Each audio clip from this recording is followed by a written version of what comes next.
Várjál, kérdeztem. Merre vagy, drágám? Arra. Kézilabdázott, Arra. volt, elvárt. Arra laksz? Arra. De én... Nem menjél. Most a kérdésem egy arra. Nem, most viccel, azt akarom mondani. Nem mozdul, marad. Bocsánat, hogy én megbántottalak akármilyen kérdésem. Én csak azért kérdeztem... Ne beszélj már, nő! Vá! Nem értik a mondatot, hagyd már a fenébe a lányokat mondattal. Gyere szépen! Imádom a nőket. Én viszont imádok játszani. Szeretem a lányokat, Na. de nincs mondat. Van mondat, bevezetőként. 3 percet kérek. Jó? Jó. De féltéken rá is, meg rá is. Tehát fúlva féltéken. Tehát így... Csoda. Nem Bassza meg, most így elmondtam egy 3 perc. Na, én közül mindegy, merre? Itt laksz a környéken, meg ilyesmi. Nem. Nem? Tudjuk-e? Jó. Kábítószer vásárolni. Én vásáros naménybe lakom. Vásáros szabály. Hidres fogalmas is, hogy hol van. Te még normálisabbnak nézel ki, de már videértél már nem. Akkor elmúlt. Béla, úgy szeretném. A csajnak mondtam, én kocsimmal jöjjek. A számot beraknék, tetszene mindenkinek tőle. Persze. Jó zene?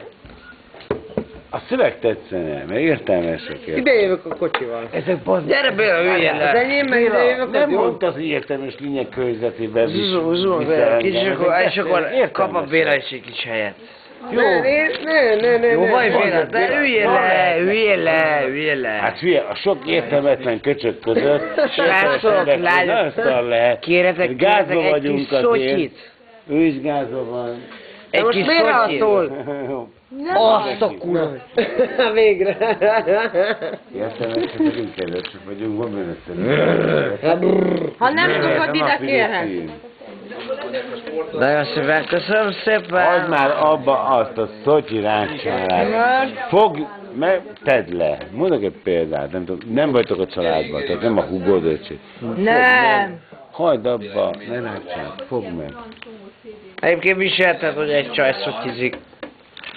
Melyik köcsög vagyok, én szotyizok. Én leszarom. Köcsög ne szotyizzgasd belül. Én köcsög vagyok, én szociba. Olyan szörnyék vagytok, vart meg, amilyen én voltam ilyen nyíldes koromban. Várjál. Várj egy pillanatot. Csak egy pillanatot. Hát de miért kell visszanézni? Hát normál. Hát figyelj. Most rosszul éreztem magam. Oké, örülök neked, hogy tudtam, hogy rosszul létett. Nem kellett valahogy ilyet elnyomni. Mit? Hát ugye ezt, hogy izé. Kész szotyiz. Hol lesztem? Inkább tök meg, nem? Mondj ezt vissza. Mennyivel jobb ez a helyük, hogy nincs itt a Józsi, és nem is volt az a kurva elmagadott be. Miért? Hát ami jó szerintem. Na jó, de a Zsuzsi. Jó, hogy nekem kell bezni. Nem. Én maradok. Nem. Zofi, nincs rajtad? Lesz Oké, akkor menjél te. Szotyi? Leveszed tőle.